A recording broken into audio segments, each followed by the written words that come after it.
होती हैं, और अगर हम चाहें तो इनको गर्क कर दें, फिर न तो इनका कोई फरियाद रस हो और न इनको रिहाई मिले,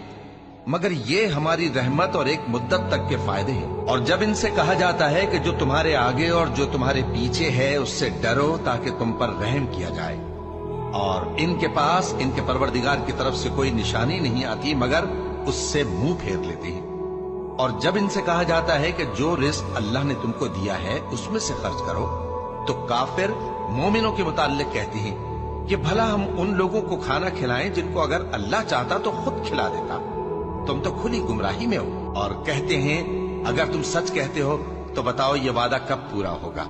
ये तो एक चिंगाड़ ही के मुंतजिर हैं जो इनको इस हाल में कि बाहम झगड़ रहे होंगे आ पकड़ेगी, फिर न तो ये वसीयत ही कर सकेंगे और न अपने घर वालों में वापस जा सकेंगे। और जिस वक्त सूर फूंका जाएगा ये कब्रों से